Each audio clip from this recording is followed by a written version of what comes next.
Salve, turma boa! Semana de 10 a 17 de janeiro de 2024, quarta-feira, 18 horas, como sempre eu gravo há mais de 2 anos. Considerações iniciais, importantíssimas. O Vencendo Concursos acaba de lançar para o bloco 8 do CNU, Concurso Nacional Unificado, ou Enem dos concursos, um curso completo.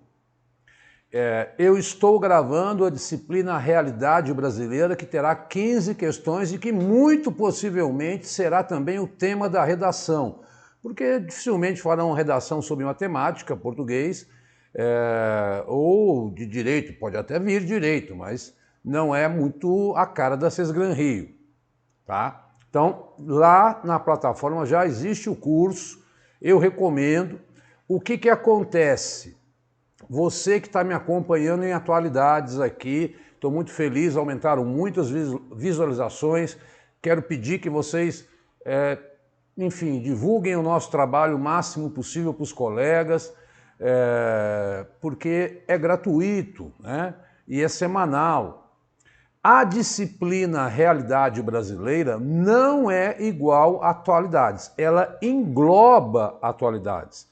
Ela tem história, geografia, que não é a geografia do IBGE, é uma outra geografia, ela tem sociologia e ela tem geopolítica brasileira. Portanto, não dá para se preparar apenas com atualidades. Atualidades vai completar, eu diria que tem de 30% a 40% da prova, né? E o Vencendo Concurso está com um projeto dessa disciplina. Todos os cursinhos estão tendo que refazer seus materiais porque o edital veio completamente diferente. Eu, amanhã, quinta-feira, gravo o bloco 2, né, que começa com história, que a gente não envolve aqui nas aulas de atualidades. Eu entendo que as aulas vão completar, mas o curso está lá. E eu tenho uma excelente novidade para você. Vamos lá. Bom, esses aqui são os endereços que eu sempre deixo. Segue a gente no Instagram. Eu comecei, como eu prometi, todo dia eu publico no meu Instagram uma notícia que eu entendo ser relevante daquele dia. E depois eu compilo tudo na aula. O meu WhatsApp é o canal para você entrar em contato comigo para eventuais dúvidas, para análise do seu edital, se você quiser que eu faça, e para adquirir os livros de atualidades. Mas não existe só os livros de atualidades. Eu passei o último final de semana, de sexta-noite até domingo à noite, fazendo uma compilação dos meus bancos de dados de questões inéditas, digamos, pós-pandemia, porque eu entendo que realidade brasileira, estou falando um pouco disso hoje, mas já vou entrar nos temas de atualidades, porque é algo muito novo e as pessoas estão me perguntando, é atualidades, não é atualidades? Não, envolve atualidades, mas o edital envolve história, eu já gravei a história do Brasil, amanhã gravo a história dos negros e assim, aos poucos, cada semana, porque nós temos que preparar um excelente material em PDF para vocês. E aí você manda um WhatsApp para mim,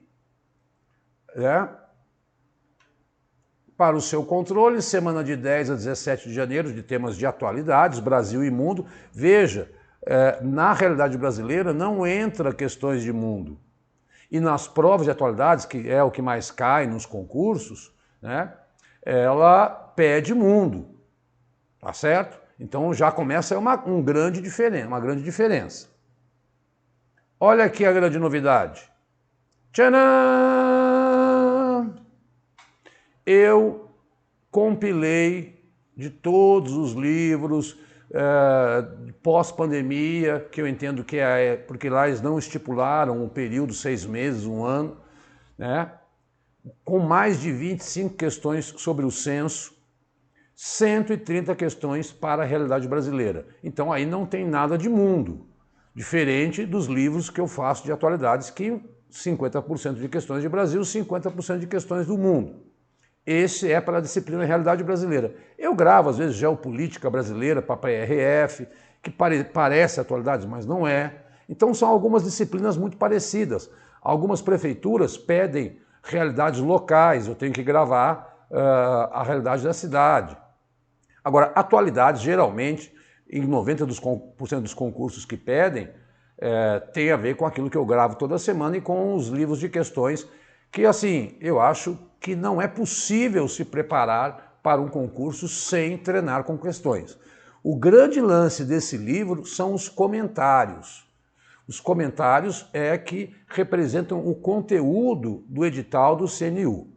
Bom, eu queria fazer esse esclarecimento inicial e vamos dar sequência à aula de atualidades, com o primeiro tema de Brasil. Ricardo Lewandowski será o novo ministro da Justiça, anuncia Lula. O jurista se aposentou do STF e aí foi quase que uma dança das cadeiras interessante, né? Porque o Flávio Dino, que era o ministro da Justiça, foi para a vaga e vai tomar posse no final de fevereiro, no lugar de Ricardo Lewandowski. E Ricardo Lewandowski, que começou sua carreira lá em São Bernardo do Campo, e, portanto, o próprio Lula disse que eles se conhecem desde os anos 70, ele cursou o direito lá em São Bernardo, iniciou a carreira lá, então há uma identificação de amizade muito grande entre eles. E aí foi convocado para o Ministério da Justiça, num momento muito delicado que o Brasil passa. Hoje eu vi que em São Paulo aumentou o número de acidentes. Aliás, deixar aqui a minha solidariedade ao povo do Rio de Janeiro e do Rio Grande do Sul, que não é obrigado a assistir a aula de atualidades, mas eu fico indignado com os órgãos públicos, porque se eu, que não sou meteorologista, não estou em nenhum órgão do governo, já avisava nas aulas de setembro e outubro que teríamos tragédia por conta do El Niño e nada se fez e tá aí esses desastres acontecendo aí climáticos, né? Então, tá aí Ricardo Lewandowski, o novo ministro da Justiça que está formando a sua equipe. Toda reforma ministerial é tema de aula.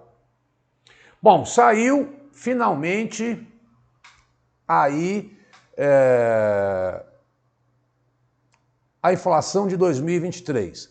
Então, em dezembro houve uma alta do preço dos alimentos, 0,5%, mas a inflação, então, oficial para o ano de 2023, 4,62%, dentro do teto estabelecido pelo Banco Central, que é entre 3,25 e 4,75, tá? E aí, alimentos e bebidas foi o que mais elevou a inflação em dezembro, todo mundo percebeu isso, basta ir à feira e ver o preço da batata, da cebola, das frutas, né? Apesar da carne ter caído, mas esse dado, como eu falei, sempre no início de um ano começam a sair os dados do ano anterior, tá? Então, esse dado as provas gostam de cobrar, principalmente porque ficou dentro do teto da meta, coisa que não acontecia devido aos resquícios da pandemia aí nos últimos anos. Vamos lá que temos muito para falar hoje. Olha, essa ONG, Human Rights Watch, ela é muito, digamos assim, importante nas suas e respeitadíssima nas suas análises. E ela criticou a letalidade policial no Brasil, mas vê avanços ambientais na proteção a indígenas. ONG divulgou um relatório em que analisa violações a direitos humanos em cerca de 100 países. Então, o Brasil tem um problema crônico com a letalidade policial, tanto de um lado como do outro, morte de policiais e policiais matando pessoas. A polícia matou mais de 6 mil pessoas anualmente no Brasil, né? Que desde 2018, mais de 80% dessas pessoas eram negras, olha aí, né? O racismo estrutural. Mas o Brasil ainda é um dos 5 maiores emissores de gases de efeito estufa, mas tem diminuído o desmatamento e, portanto, aí também falou dos estupros. Leiam com calma esses apontamentos, porque ela é sempre citada em prova e ela vira sempre questões dos livros de atualidades. Lembro sempre que agora tem um material novo, né? Aliás, não tem um material novo, eu tenho livros sobre os direitos humanos, agora livros sobre realidade brasileira e livros de atualidades, com questões comentadas.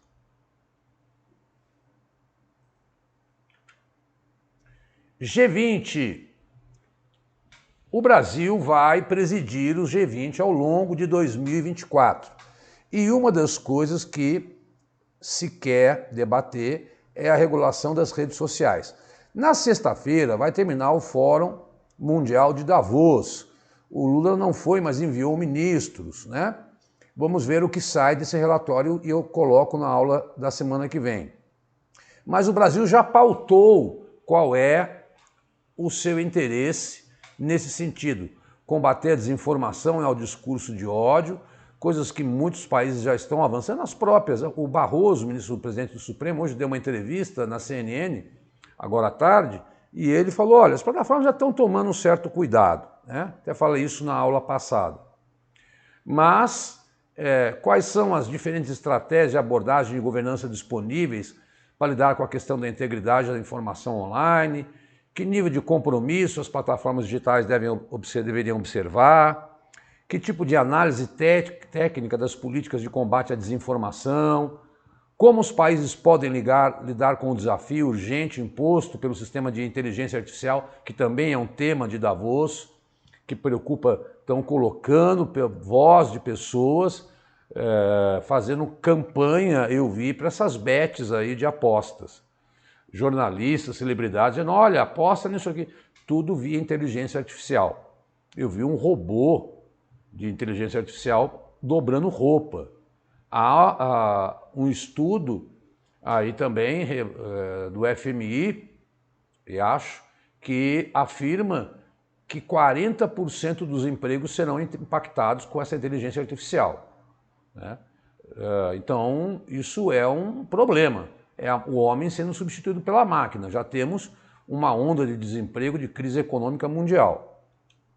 E o Brasil quer discutir isso no G20. Ora, o que eu quero com essa informação? Como eu sempre digo, criar autonomia em vocês, que vocês se dediquem não só às nossas aulas aqui, não só aos nossos livros. Agradeço mais uma vez o pessoal que tem adquirido, né?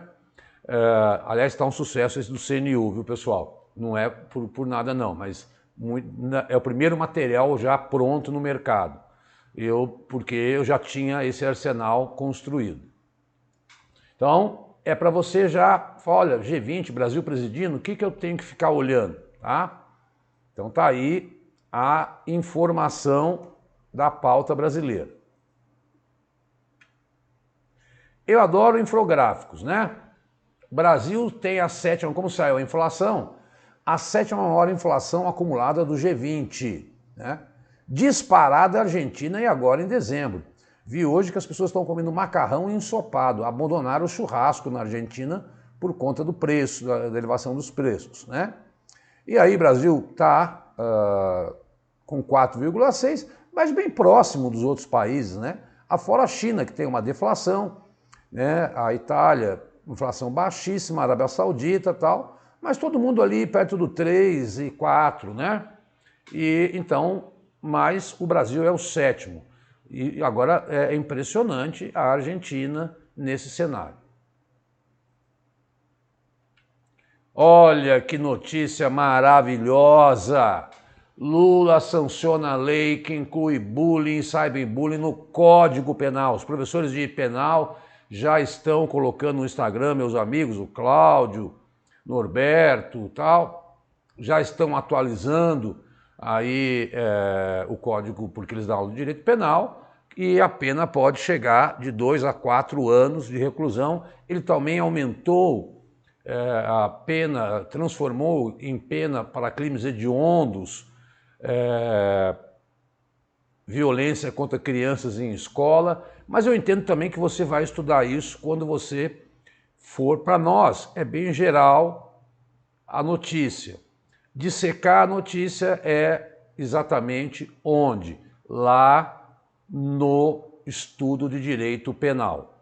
Eu procuro evitar fazer essas leituras, apesar de eu achar que cada dia mais os concursos vão se modificar, né? Atualidades continua bastante factual, bastante nesse sentido. Aliás, pessoal, eu até me neguei, eu achei uma questão de dezembro de 2023 que perguntava, eu vou até dizer o nome da banca, Fundatec, que perguntava qual casal de famosos, músicos famosos, se separou esse ano. A resposta era Sandy Júnior. Às vezes eu fico assustado, porque a gente faz questões, eu não coloquei isso no meu livro de jeito nenhum, né?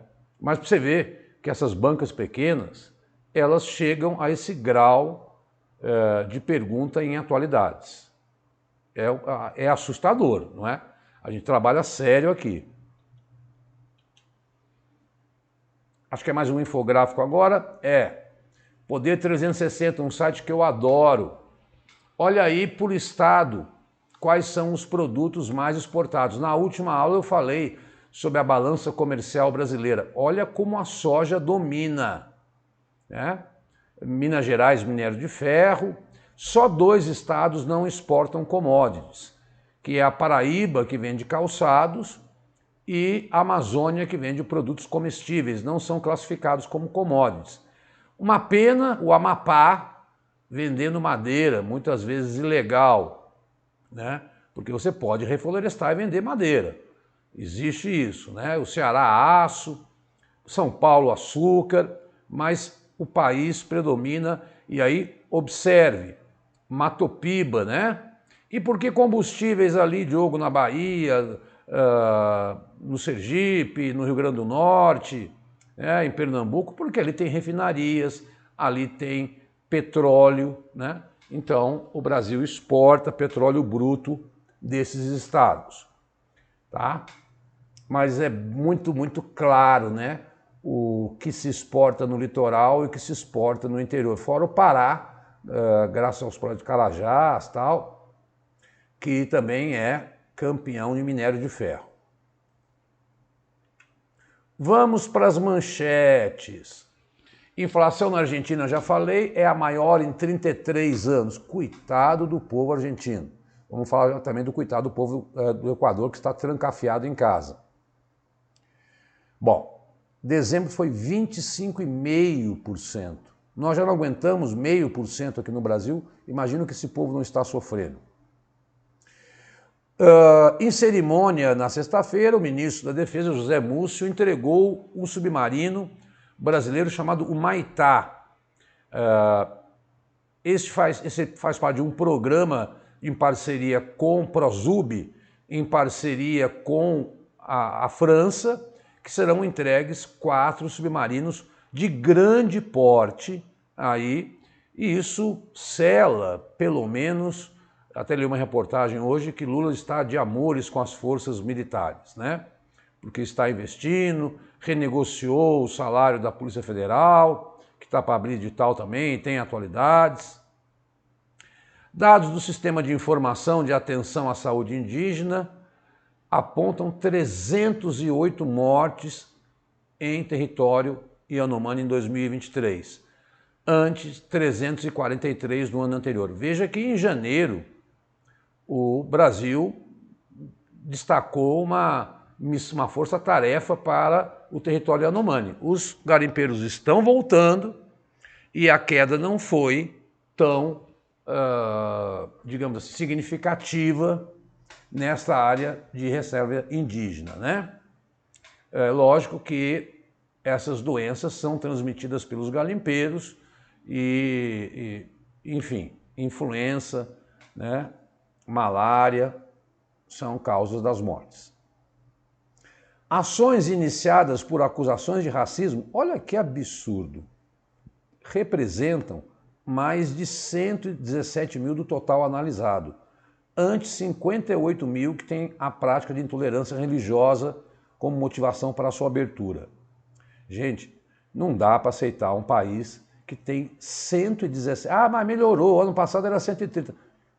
Eu quero zero de racismo. Zero eu acho exagero, mas, meu Deus, esse número é estratosférico, né? Um aumento de 17 mil%. Eu tenho certeza que as pessoas se estão auto-identificando, estão falando, vi uma entrevista da Fernanda Torres, né? aquela mania da elite branca falar pelos outros, isso está mudando, as pessoas estão conquistando o seu direito cada vez mais, isso não só no Brasil, mas no mundo todo, e por isso não aceitam ações intolerantes, né? E aí, se você acessar a tudo isso, a violência contra a mulher, enfim. O Ministério da Saúde diz que vai iniciar, eu já tinha falado em aulas anteriores, é Qdenga, o nome da vacina, de crianças contra a dengue. Cuidado, dengue, aula de saúde pública aqui, pessoal, muita chuva, dá uma olhada, dengue mata. E vai atingir 1% da população brasileira de crianças de 6 a 16 anos. Adultos, que são idosos, ficam muito vulneráveis a essa doença. Mas, enfim, já temos uma vacina. Deu início, chamado de caucus, né, que é as chamadas primárias lá nos Estados Unidos, onde os partidos, estado por estado, escolhem quem será o candidato daquele partido. Em Iowa, o Trump venceu por uma marca histórica, com 51%. Foi a primeira primária. Você vai ver que vão existir várias primárias ao longo desse ano. Os outros candidatos desistiram. Só o Ron DeSantis, ainda que é o governador da Flórida, mantém-se na disputa com o Trump. Mas ele é um franco candidato, está na frente das pesquisas com o Biden, tem mantido o seu discurso de ódio, diz que começa uma guerra no primeiro dia do mandato e vai deportar imigrantes dos Estados Unidos, né? E, enfim, eu acho uma ameaça à democracia o discurso de ódio de Trump, mas se é esse o desejo do povo americano, que a democracia, que o voto seja respeitado. Mas não quer dizer... Só que desde os anos 70, geralmente quem ganha as prévias em Iowa é tradicionalmente aquele que é o candidato. Tá? Por isso que virou notícia aí muito presente na mídia nessa última semana. O Lula sancionou a cota de tela e vai até 2033. O que é isso? Os cinemas são obrigados a exibir longas nacionais em sua programação. Mas aí vai depender do tamanho do cinema, quantas sessões ele tem, quantos filmes ele está passando, quantos títulos, e aí então não dá para dizer, olha, tem que ter 10%, depende do tamanho do cinema. Mas isto é fundamental para preservar a cultura nacional. E sabe desde quando essa lei existe na França? Desde 1940. Todos os países fazem isso. Também ele ampliou para a plataforma de streaming, de produzir conteúdo nacional. Partimos para mundo. Gente, aqui, deixa eu sair, é uma explicação, um texto que eu daria até um pause aí. Como o tráfico de drogas do Equador cresceu por influência dos cartéis mexicanos. Hoje eu li uma reportagem que as pessoas não estão saindo de casa. Parece a gente quando vivia na pandemia aqui, só que enfim, nós tínhamos um motivo mundial. Este é um motivo específico associado aos cartéis do México. Eu já mostro como é que faz, né? E o cartel de Sinaloa, que é o maior cartel do mundo e o mais perigoso. É considerado para as maiores organizações criminosas do mundo. E sua atividade no Equador e na Colômbia deu origem à gangue dos Los Choneros, um dos maiores grupos mais violentos na região. Desde 2007, o Equador vive uma crise econômica gerada pelas vendas do petróleo, e aí isso entendeu-se que piorou as condições de vida e foi o modo que esse cartel de Sinaloa recrutou jovens para o crime organizado. Além disso, né, o fator geográfico, aquilo que eu já falei na aula passada, o acordo entre as Farc fulminou os cartéis na Colômbia e eles migraram para o Equador. Então, nunca se esquecer que o que está acontecendo no Equador tem a ver, no final da ponta, com aquele babaca daquele consumidor norte-americano de cocaína, né? E com os cartéis mexicanos, essa crise de violência no Equador. Aqui, olha, o infográfico que eu falei, como esse sai, vai para Guatemala, vai para o México, vai para os Estados Unidos, e há uma outra rota aí passando pelo canal do Panamá que vai para a Europa, tá? Então, como que esses cartéis aí estão atuando lá no Equador. E o presidente do Equador, o que ele disse? Eu quero imitar o presidente de El Salvador.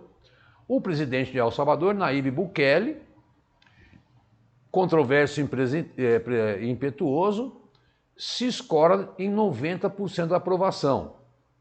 Ele se tornou popular por ter domado a criminalidade e a atuação das gangues, conhecidos por maras, que dominavam o país nas últimas 3 décadas.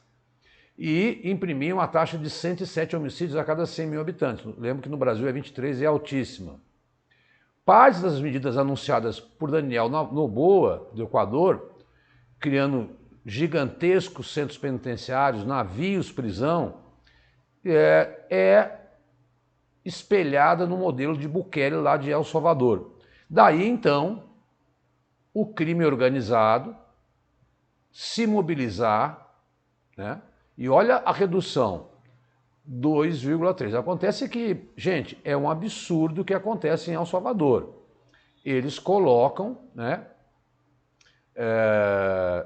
Ele mandou 70 mil pessoas para as prisões. Para você ter uma ideia, o Brasil, que é infinitamente maior que o Equador, tem 1 milhão de presos, ele mandou 70 mil, né?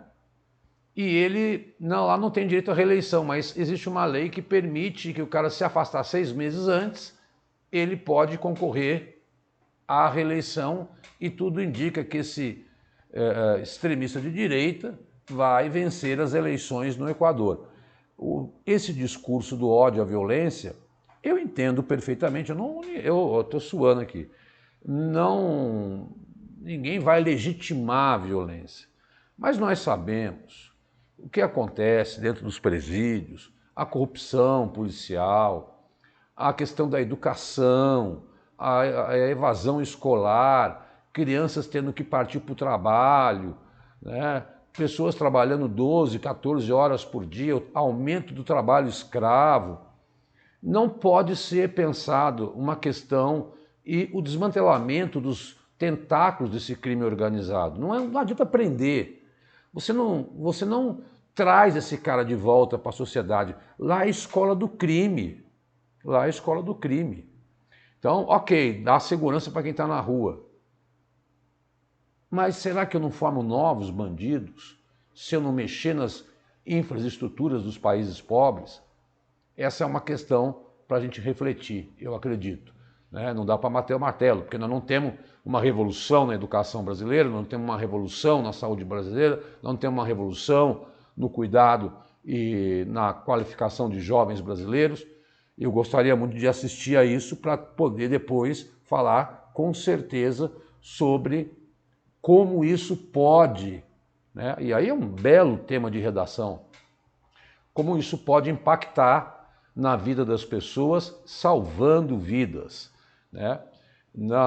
Não acredito que só a educação, é a igreja, são as empresas fazendo treinamento com o seu pessoal de direitos humanos, é a polícia, são os órgãos públicos, né? Deixar tudo na mão da educação é achar que ela é a mãe de todas. Ela é a mãe de todas, mas é muito fácil dali adiante, na rua, você corromper, por uma questão econômica, um jovem que não tem perspectiva de vida, porque não consegue o primeiro emprego, porque não é qualificado, né? Enfim, quis aprofundar um pouco esse debate, porque, assim, nós que moramos em São Paulo, eu tenho assistido, eu não saio com o celular de noite. Quando vou comprar meu pãozinho, depois que eu termino a minha aula aqui, para o meu lanche e tal, deixo em casa. que vai fazer? Tá? Então, é lógico, também pouco saio à noite. Mas eu tenho amigos arrumando a cabeleira aqui que 9 horas, lanchonetes, botequinhos, tal, estão fechando porque falam, não dá, é muito perigoso. Vamos lá. Notícia boa, pessoal. Planeta dobrou energia renovável em 2023 e se aproximou de meta da Copa 2028, COP28, diz a agência dos Estados Unidos. Então, as energias renováveis são fontes não poluidoras, como solar, eólica, hidrelétrica e geotérmica. Renovável é diferente de limpa, porque renovável é quase a mesma coisa, né? Porque essas renováveis também são limpas, mas é aquilo que o próprio planeta gera. Existe uma energia, quero fazer uma ressalva aqui, que é a energia nuclear. Ela é limpa, mas ela não é renovável, porque acaba, se você não... há um limite para os elementos químicos aí dessa energia. Agora, renovável é aquilo que o planeta sempre vai gerar. E geotérmica até caiu numa questão de prova. Estão conseguindo gerar energia limpa a partir do calor do interior da Terra. O Brasil se destaca nos biocombustíveis, né? Que é baseado no bagaço da cana, restos da produção agrícola, que colocados numa estufa geram também combustíveis. E o Brasil é campeão nisso, até porque o Brasil é o campeão do agronegócio aí, né? O país deverá responder por 40% dos biocombustíveis aí até 2028, tá? Então essa é uma boa notícia, vocês há de concordar comigo, né? Bom, mais uma vez a Human Rights Watch, e aí atenção para esse slide. 2023, para quem me acompanhou ao longo das aulas, foi terrível para os direitos humanos.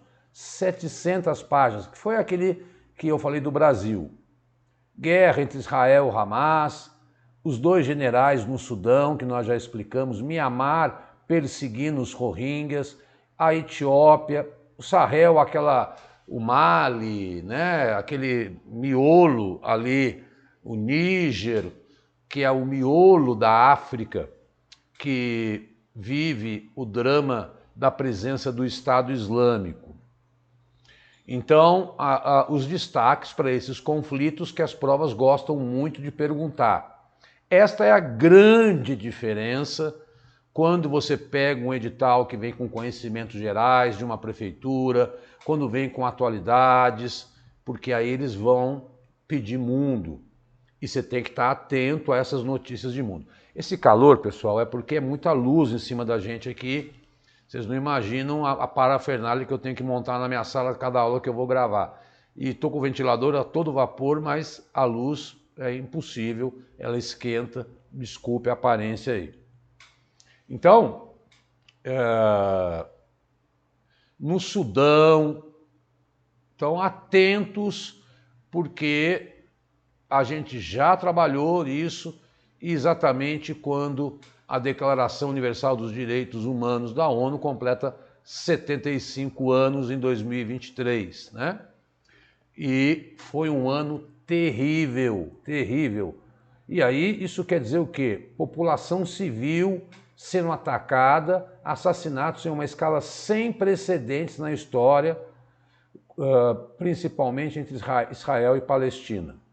Na próxima aula eu vou fazer um painel, e aí já está convidado para o dia 24, sobre como que está escalando a crise no Oriente Médio.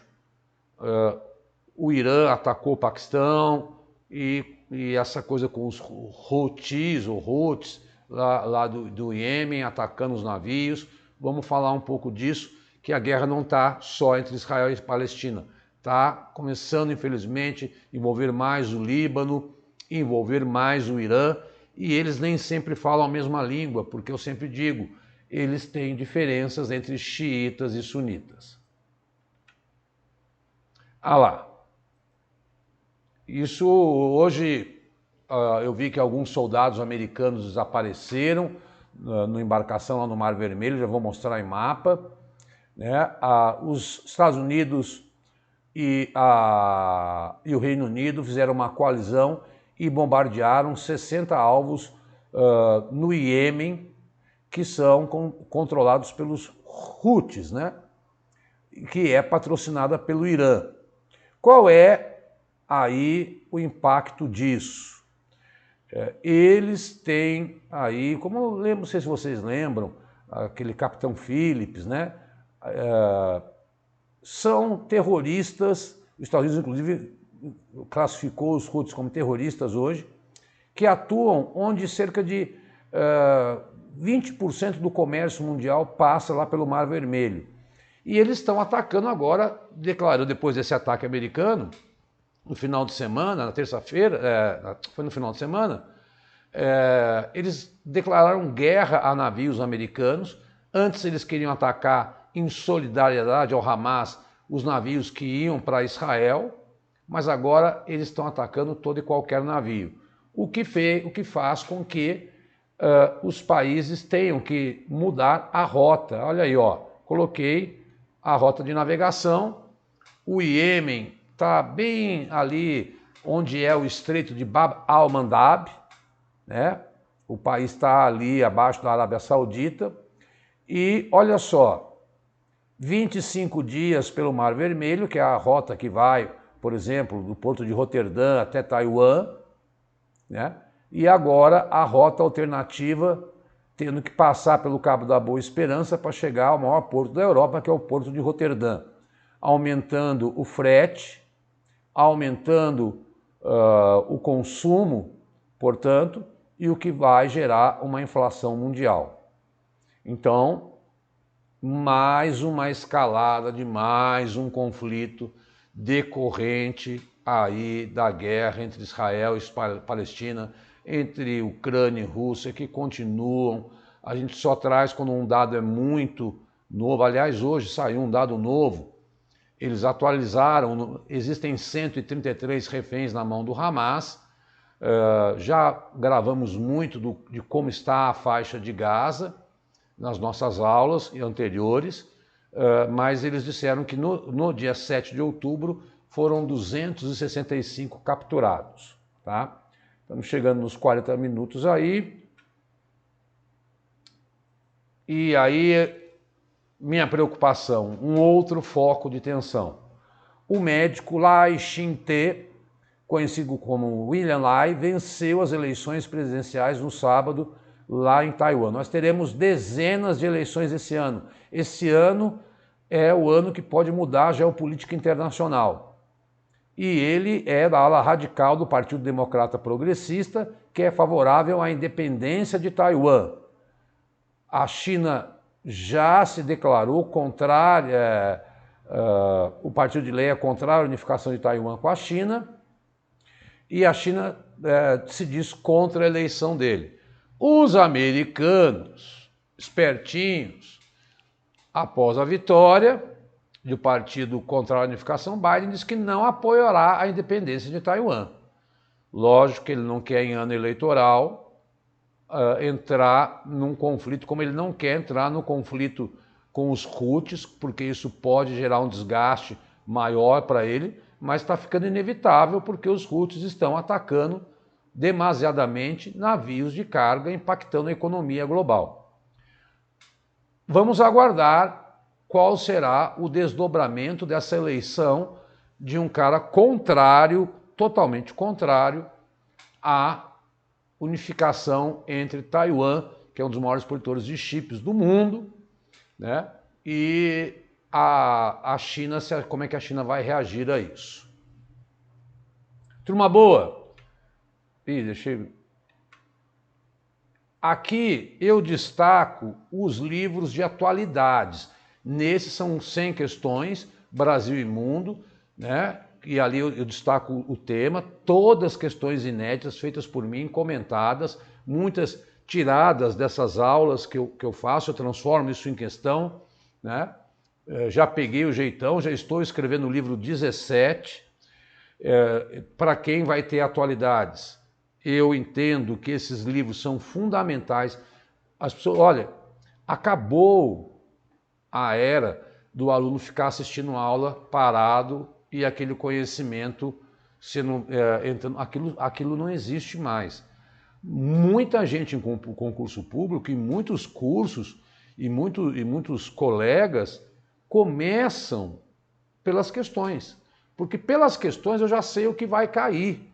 E a partir de eu sabendo o que vai cair, eu posso construir o meu estudo. Se você fica vendo, tem gente que exagera em conteúdo, e é um absurdo, deixa o aluno destornar, sem saber qual caminho seguir. Por isso eu fechei esse ciclo com os PDFs, para quem é assinante aqui do Vencendo, com as aulas e com os livros, tá? Então, nós temos esses 4 livros que abordam o segundo semestre aí de 2023, que serão cobrados nas provas aí, e olha, eu já vi sair uma cacetada. E tem lá no início da aula, para quem assistiu, o livro do CNU, que não tem nada a ver com esse envolve Brasil e Mundo, esse aqui, esse ficou com 20 questões, que demorou 2 meses. Como é que eu faço? Manda um WhatsApp para mim. Se você adquirir os 4, cada um é R$25, porque dá um trabalho louco, vocês não imaginam o que é. Eu consigo fazer 2 questões por dia no máximo, né? Quando eu não tenho muita gravação nem aula no presencial. E agora estou enlouquecido, estou sem vida por conta desse curso de realidade brasileira, que Atualidades aqui vai ser um braço para quem vai prestar o CNU. Estão esperando 3 milhões de pessoas prestando esse concurso. É bem verdade que a realidade brasileira está no bloco 8, mas Atualidades, ela está muito, geopolítica brasileira, muito presente em todos os outros 7 blocos, tá? Eu dei uma análise, fiz uma análise dos 7 blocos e vi que tem lá muito de atualidades embrenhada no meio dos conteúdos. Então, eu entendo que é uma forma de você conseguir um belo de um desconto, né? Entrando em contato comigo, seria 25, eu faço 70 os 4 livros. Estou dando um desconto de 30%. Né? É uma forma de reciprocidade. Ah, estou sem grana, compra um livro por mês. Né? E vai aí se atualizando com questões e com as aulas. E aí, Diogo, como é que eu faço? Manda um WhatsApp para mim, pessoal. Sem medo. Né? Quem conhece o nosso trabalho, se está assistindo pela primeira vez, tudo bem. Ah, eu quero conhecer um livro. Ok, tudo bem. Se quer conhecer o livro, eu dou um livro antigo, lá do primeiro semestre, livro 8, livro 9, para você estudar, você ver como é que é, se você tem, enfim, alguma dúvida aí sobre os nossos 20 anos de experiência como professor. E segue a gente lá no Instagram. Temos os endereços para quem está assistindo pela primeira vez do canal do Vencendo Concursos, que se você está vendo um vídeo pela primeira vez, entra no canal. A semana, eu falei com o Cris, teve um problema no site, realmente. Ele pediu para eu me transmitir as desculpas a vocês, mas são esses problemas da internet que eu consegui gravar agora porque a chuva parou, né? E vou transmitir, espero que durante a transmissão não pare. Então, entra no canal do Vencendo, veja a assinatura, os cursos, de repente atinge a sua prefeitura, divulga, faz um comentário, dá um like, né? Isso é super importante para que os nossos vídeos cresçam e a gente consiga, como agora, fazer um trabalho grandioso aí para esse edital. Muito obrigado, boa semana e até o dia 24. Valeu, pessoal!